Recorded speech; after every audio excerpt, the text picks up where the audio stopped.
कुछ ऐसी सिचुएशन आती हैं जिसमें हमें सेल्फ ज्वाइन की जरूरत रहती है. तो we will try to understand this concept through an example. So let's take an example. Just give me a minute. तो ये टेबल पे फोकस कीजिए. यहाँ पे हमारे पास एम्प्लॉय का नंबर है, एम्प्लॉय का नेम है, उसकी जॉब है. Then we are storing the manager number of employee and department number. तो एम्प्लॉय टेबल है, employee number, name, job, department number. आप इन कॉलम्स में तो फेमिलियर हैं कि एम्प्लॉय टेबल में ये कॉलम होते ही हैं. हमने एक नया टेबल कॉलम इसमें ऐड कर दिया, मैनेजर नंबर, जो ये बताता है कि कौन सा एम्प्लॉय किस मैनेजर के अंडर काम कर रहा है. फॉर एग्जाम्पल जो राज है जिसका नंबर 1 है, इसका मैनेजर नंबर जो है वो भी एक्चुअली एम्प्लॉय है, वो 4 है. यानी कि जो राज है वो रमेश के अंडर काम कर रहा है. जो राम है उसका मैनेजर का नाम है राजेश. जो राजेश है वो भी रमेश के अंडर काम कर रहा है. और अल्टीमेटली जो राहत है ये भी नंबर 4 रमेश के अंडर काम कर रहा है. और रमेश जो है वो टॉप ऑफ हायरार्की के ऊपर है, उसका कोई भी मैनेजर नहीं है, आप यहां से देख सकते हैं. और ये उनके कॉरेस्पॉन्डिंग डिपार्टमेंट नंबर है. तो कहने का मतलब ये है कि हमें एम्प्लॉय नंबर के आगे मैनेजर नंबर दिया हुआ है और ये मैनेजर नंबर बता रहा है कौन एम्प्लॉय किसके अंडर काम कर रहा है. So just give me a minute. तो आप यहां से देख सकते हैं कि अगर मुझे एम्प्लॉय का नेम, तो क्वेरी है लेट्स सपोज एम्प्लॉय नेम और उनके कॉरेस्पॉन्डिंग मैनेजर का नेम डिस्प्ले करना है. तो अगर मैं इस टेबल को लूं और मुझे एम्प्लॉय नेम और मैनेजर नेम अगर डिस्प्ले करना हो तो क्या क्वेरी होगी. तो अगर मैं राज से शुरू करूं तो जैसे फर्स्ट नेम राज है, तो राज 4 के अंडर काम कर रहा है, तो 4 जो है वो रमेश है. तो मुझे इस 4 को इस 4 से जोड़ना पड़ेगा. Then only I can access कि राज जो है ये रमेश के अंडर काम कर रहा है. सिमिलरली सो ये आउटपुट के ऊपर आ जाएगा राज और रमेश. सिमिलरली इस 3 को इस 3 से जोड़ना पड़ेगा सो दैट आउटपुट के ऊपर मैं राम और राजेश को डिस्प्ले कर सकूं. फिर राजेश की बारी आएगी तो ये 4 इस 4 के साथ कनेक्ट होगा और राजेश और रमेश का रिकॉर्ड आ जाएगा. और रमेश का रिकॉर्ड कोई भी पेयर नहीं बनाएगा तो उसका रिकॉर्ड नहीं आएगा, लेकिन राहत का जो ये 4 नंबर है ये यहाँ से पेयर बनाएगा. और फाइनली राहत और रमेश नाम के ये 4 एम्प्लॉय के नेम और उनके कॉरेस्पॉन्डिंग मैनेजर के नेम डिस्प्ले हो जाएंगे. अब क्वेश्चन ये आता है कि इसकी क्वेरी लिखनी कैसे है. तो किसी के दिमाग में कोई आइडिया आ रहा है कि how we can write this query and what is the logic of this query? Anyone?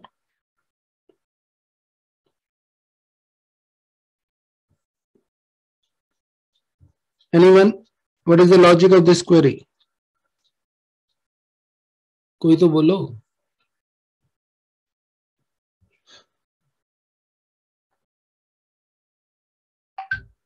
Yes, please. I am waiting. Anyone can unmute and please tell कि logic क्या होगा या क्या सोचते हैं, कैसे ये काम हो सकता है.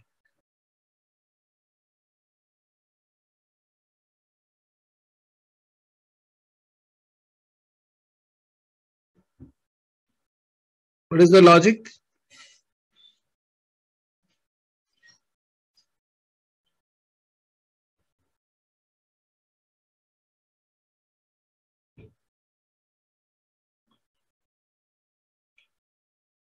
आप मुझे सुन पा रहे हैं?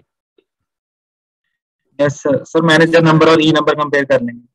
तो मैनेजर नंबर और ई नंबर कंपेयर करेंगे. तो इसका जो लॉजिक है वो आपके सामने है. प्लीज बोला करो ना, बोलते क्यों नहीं हो? It's very odd. चुप करके बोला करो, इंटरेक्ट करना बहुत जरूरी है. तो ये मैनेजर नंबर जो है इस ई नंबर से ज्वाइन करना है.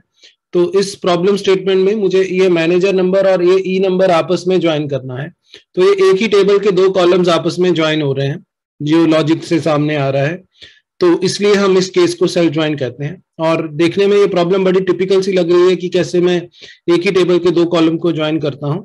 तो हम क्या करते हैं, इस प्रॉब्लम स्टेटमेंट को ज्वाइनिंग के, जैसे पिछली बार ज्वाइनिंग का केस है उस तरह से हम इसको बनाने की कोशिश करते हैं जिसमें 2 टेबल होते हैं.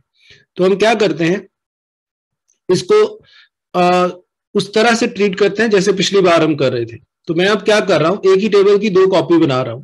एम्प्लॉय टेबल की एक कॉपी बना रहा हूं ई और एक एम्प्लॉय टेबल की कॉपी बना रहा हूं एम. तो एक ही टेबल के 2 अलायस क्रिएट कर दिए, लॉजिकल कॉपीज बनाई हैं, फिजिकल कॉपी नहीं है. तो एक एम्प्लॉय का अलायस बना दिया ई और एक एम्प्लॉय का अलायस बना दिया एम। और अब मेरा क्वेश्चन ये है कि मुझे एम्प्लॉय के नेम और उनके कॉरेस्पॉन्डिंग मैनेजर के नेम चाहिए। So can you make similar kind of logic by considering these two as a separate table? मुझे एम्प्लॉय नेम और उनके कॉरेस्पॉन्डिंग मैनेजर नेम चाहिए, तो अब कौन किससे ज्वाइन होगा? ये एम्प्लॉय नेम है, यहां से मिल जाएगा, और जो मैनेजर नेम है वो आपको यहां से मिलेगा। तो किसको कैसे ज्वाइन करेंगे? Can you make some logic?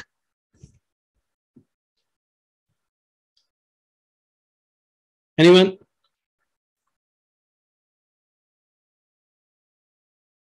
Anyone? Mood नहीं है पढ़ने का? सर हम e dot name comma m dot name from इसके टेबल से ले लेंगे और फिर मैनेजर नंबर को इक्वल कर देंगे उसके नंबर से, ई नंबर से। तो वेरी गुड। तो पहले टेबल से आप ये ई नेम सेलेक्ट करोगे which is E dot e name, और यहाँ से जो सेलेक्ट करोगे वो बन जाएगा आपका एम डॉट ई नेम। लेकिन जो ज्वाइनिंग कंडीशन है, ब्रिजिंग कंडीशन है, वो इन दोनों पे होगी जैसे अभी हमने डिस्कस किया था। तो राज का जो रिकॉर्ड है वो ऐसे आएगा और ये इस फोर से पेयर बनाएगा और यहाँ से आप इंफॉर्मेशन एक्सेस करोगे। So ultimately this link will make between Raj and Ramesh 4 and 4 and this will display the information. फिर सेकेंड रिकॉर्ड की बारी आएगी राम की, तो ये 3 के साथ पेयर बनाएगा। तो इस तरह से ये राम का जो रिकॉर्ड है ये इसके साथ लिंक बन जाएगा, ये 4 इस 4 के साथ लिंक बनाएगा। ये मैनेजर नल है तो ये कोई पेयर नहीं बनाएगा, ये 4 इसके साथ पेयर बनाएगा।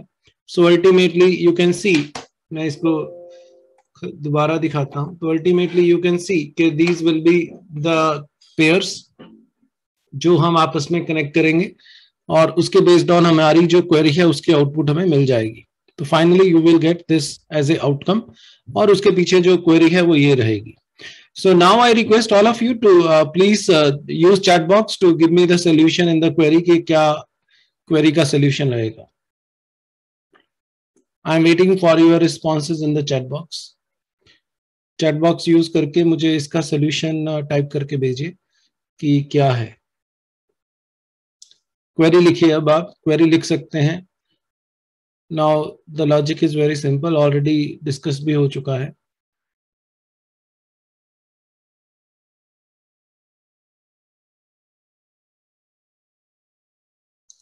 I am waiting for your responses. चलो, आज मेरा बर्थडे है, आप मुझे हैप्पी बर्थडे बोल सकते हैं, यही बोल दो म्यूट अनम्यूट करके अपने आप को। Sir happy birthday. Happy birthday sir. Happy birthday sir. Happy birthday. Happy birthday sir. Happy birthday sir. तो इसका मतलब happy birthday sir. Happy birthday sir. इसका मतलब अब आपको अनम्यूट बुलवाने के लिए हर रोज हैप्पी बर्थडे करना पड़ेगा, है ना? Thank you, thanks. Happy birthday sir. Thank you, God bless you. बोला करो, बोलते अच्छे लगते हो आप। खैर, वी गॉट द सोल्यूशन। तो हमें जो सोल्यूशन है उसको लिखते हैं। तो हम क्या करेंगे, जो ये टेबल है एम्प्लॉय, इसका अलायस हमने क्रिएट किया ई और इसका क्रिएट किया है m. So I will write e dot e name और इसको मैं डिस्प्ले कर दूंगा एज ए एम्प्लॉय नेम, और ये बन गया एम डॉट ई नेम और इसको डिस्प्ले कर दिया manager name from. So this is new thing for you. So यहाँ पे हम एक टेबल की 2 कॉपी बना रहे हैं, लॉजिकल कॉपी है ये। एम्प्लॉय को अलायस कर रहे हैं, जैसे कॉलम अलायस हो रहा था ना, तो वैसे टेबल भी अलायस कर दिया। तो एम्प्लॉय का एक अलायस बना दिया ई और एम्प्लॉय का दूसरा अलायस बना दिया एम। तो ये फिजिकल कॉपी डेटाबेस में क्रिएट नहीं करेगा, ये जस्ट रैम में जब ये क्वेरी चलेगी तो इस एम्प्लॉय की 2 कॉपी क्रिएट करेगा। पहली कॉपी को ई देगा, दूसरी कॉपी का नाम एम देगा। तो ये कॉपी रैम में क्रिएट होगी और ये कंडीशन तो अब आपको क्लियर है ही है कि ई का मैनेजर नंबर एम के ई नंबर के इक्वल करना है। तो ये एक ऐसी क्वेरी है जिसमें हम एक ही टेबल को आपस में ज्वाइन कर रहे हैं। तो एक ही टेबल की पहले 2 अलायस बना रहे हैं, one alias is e, another is m, and then we are selecting e dot e name, m dot e name, and we are adding the condition like employee का मैनेजर नंबर एम के employee number के equal होना चाहिए, और इस तरह से ये आउटपुट के ऊपर आ जाएगा। मेरा अगला क्वेश्चन है कि अगर आपको आउटपुट के ऊपर ये भी चाहिए हो कि जो रमेश है उसका कोई मैनेजर नहीं है, तो आप दिखाना चाहते हैं कि रमेश जो है उसका कोई मैनेजर नहीं है, तो क्या क्वेरी बनेगी?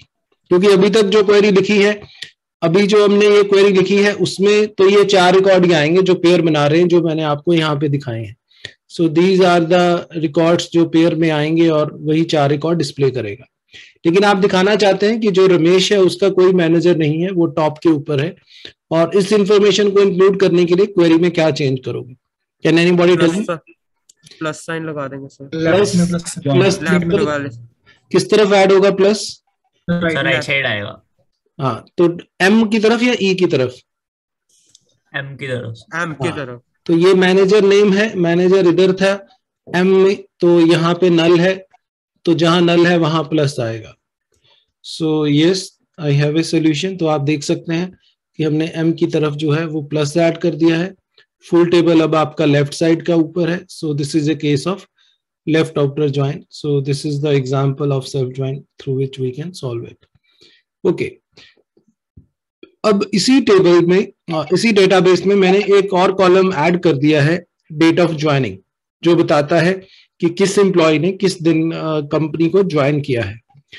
क्वेरी है, आप अपनी कॉपी पे नोट करो, मुझे इसका सोल्यूशन आपने भेजना है।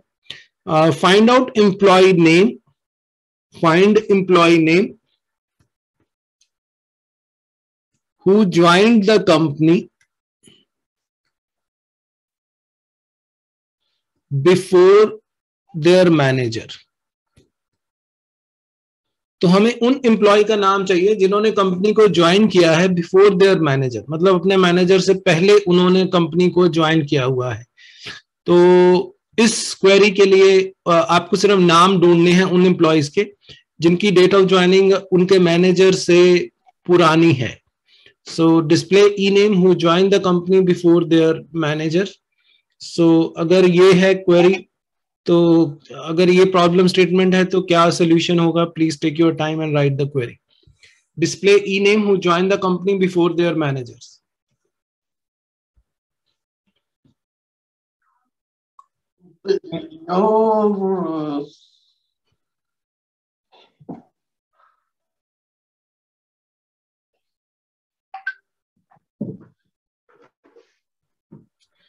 तो मैं लिखता हूं, सबसे पहले क्या हमें सेल्फ ज्वाइन करना पड़ेगा या नहीं करना पड़ेगा कि सीधा हो जाएगा? सेल्फ करना पड़ेगा। क्योंकि आप लिंक बनाओगे तभी तो वो डेट ऑफ ज्वाइन को कंपेयर करेगा ना। तो सबसे पहले तो हमें जो लिंक है उनका आपस में बनाना पड़ेगा। तो आप लिंक बना दोगे कि आपको पता चल गया कि ये एम्प्लॉय जो है उसका ये मैनेजर है। सो लिंक बनाने के बाद जितने भी लिंक हैं वो जब सब बन जाएंगे तब आप कंडीशन लगाओगे कि नेम तभी डिस्प्ले हो अगर इसकी डेट ऑफ ज्वाइनिंग जो है उसके कॉरेस्पॉन्डिंग मैनेजर के डेट ऑफ ज्वाइनिंग से पुरानी हो। तो पहले लिंक बनेगा and then you can impose another condition कि जो एम्प्लॉय की डेट ऑफ ज्वाइनिंग है वो उसके मैनेजर की डेट ऑफ ज्वाइनिंग से कम हो। So first you will make the link, कि आप दोनों को लिंक जोड़ेंगे, लिंक बन जाएगा। और लिंक बनाने के बाद आप कंडीशन में ऐड कर दोगे कि एंड जो उनकी डेट ऑफ ज्वाइनिंग है एम्प्लॉय की वो उसके एम की डेट ऑफ ज्वाइनिंग से लेस होनी चाहिए। तो it will display only the name of employee which is Ram in this case, जिसने अपने मैनेजर से पहले का ज्वाइन किया हुआ है, क्योंकि इसकी 2004 की है और इसकी 2005 की है। सो इस तरह से आप जो डेटा है उसको रिट्रीव कर सकते हैं। And this is example of self join. इसमें एक ही टेबल को यूज करके हम मल्टीपल क्वेरीज बना सकते हैं। सो can you find out any other similar kind of example जिसमें हमें इस तरह का सेल्फ ज्वाइन करना पड़े? कोई डेटाबेस ऐसा कोई और एग्जांपल्स हो सकते हो जैसे यहाँ पे है? कोई और एग्जांपल हो,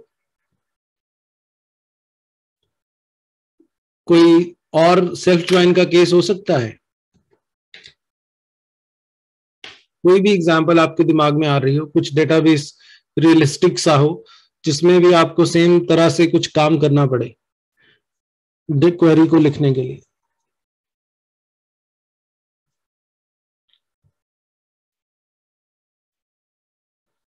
यस प्लीज, एनीवन?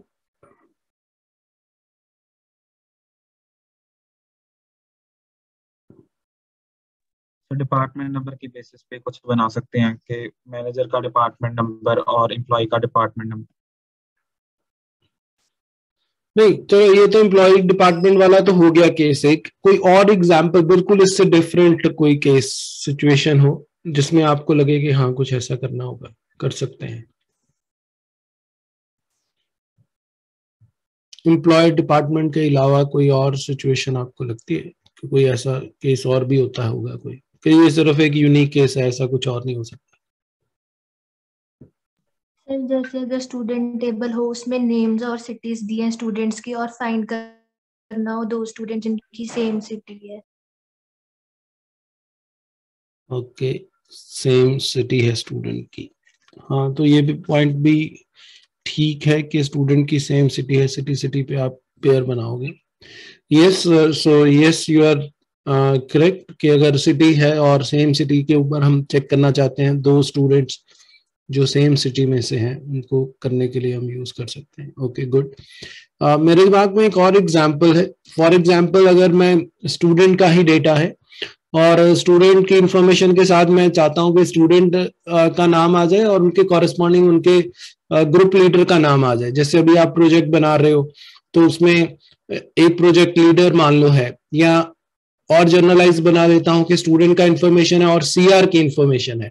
तो यहाँ मैनेजर नंबर की बजाय आप समझ सकते हैं ना, यहाँ पे सीआर का रोल नंबर हो सकता है कि भाई ये वाला जो स्टूडेंट है इसके कॉरेस्पॉन्डिंग कौन सीआर है या कौन ग्रुप लीडर का रोल नंबर।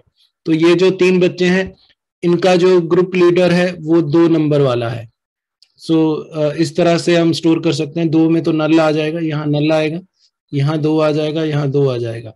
तो 1 का भी 2 है, 3 का भी 2 है और ये इस ग्रुप लीडर के अंडर काम कर रहे हैं। इनका जो मान लो लीडर है वो ग्रुप नंबर 4 का, रोल नंबर 4 है, तो आप यहाँ पे रोल नंबर 4 और यहाँ पे भी रोल नंबर 4 ऐड कर देंगे। तो ये जो 5 और 6 हैं ये 4 के अंडर काम कर रहे हैं और ये जो 1 और 3 है इनका ग्रुप लीडर जो है ये 2 रोल नंबर है। तो इस तरह से आप सेम सिचुएशन समझ सकते हैं। जैसे अब मैं प्रोजेक्ट बनवा रहा हूँ आपसे कि 3 बच्चों का है और उसमें से एक ग्रुप लीडर है, तो मैं बोलूं कि मुझे हर स्टूडेंट का नाम और उनके कॉरेस्पॉन्डिंग ग्रुप लीडर का नाम चाहिए, या स्टूडेंट नेम और कॉरेस्पॉन्डिंग ग्रुप का जो सीआर है उसका नाम चाहिए। तो उस तरह की जो क्वेरी है उसमें सेम टाइप की सिचुएशन अराइज हो सकती है और मल्टीपल एग्जांपल्स आप फ्रेम कर सकते हैं जहां पे हमें सिमिलर काइंड की जरूरत हो सकती है। So with this I come to conclusion of this session. तो हम अब वाइंड अप कर सकते हैं कि जो टोटल टाइप ऑफ ज्वाइंस हैं जो हमने अभी डिस्कस की हैं वो थी पहले कार्टेशियन प्रोडक्ट जिसमें सिंपल 2 टेबल्स के नाम थे, कोई वेयर कंडीशन नहीं थी। फिर जब वेयर हमने ऐड कर दी तो वो बन गया था इनर ज्वाइन। अब वेयर में अगर इक्वालिटी है तो वो इक्वी ज्वाइन है, लेकिन अगर वेयर में less than, greater than, not equal to है तो वो नॉन इक्वी ज्वाइन है। फिर हमने देखा था कि अगर फुल टेबल डिस्प्ले करना है तो वो आउटर ज्वाइन है। वो फुल टेबल लेफ्ट साइड के ऊपर है या राइट साइड के ऊपर है, उसकी बेसिस के ऊपर वो लेफ्ट या राइट आउटर ज्वाइन हो जाएगा। और लास्ट हमारा जो केस है वो ये हो गया सेल्फ ज्वाइन, जिसमें एक ही टेबल आपस से कनेक्ट कर रहा है। तो इस तरह से आपको काफी सारी क्वेरीज मिलेंगी जिसमें आपको ज्वाइंस का यूज करना होगा और आप उनको प्रैक्टिस कर सकते हैं। और इस तरह से हमारा जो एक मेजर कंसेप्ट था ज्वाइनिंग ऑफ मल्टीपल टेबल्स वो हमने कवर अप किया है। And now it's up to you कि आप इसको प्रैक्टिस करें मल्टीपल सिचुएशंस में और इसके ऊपर मास्टरी हासिल करें, क्योंकि ये एक बहुत इंपॉर्टेंट कंसेप्ट है in SQL. So this is all for this session और फिर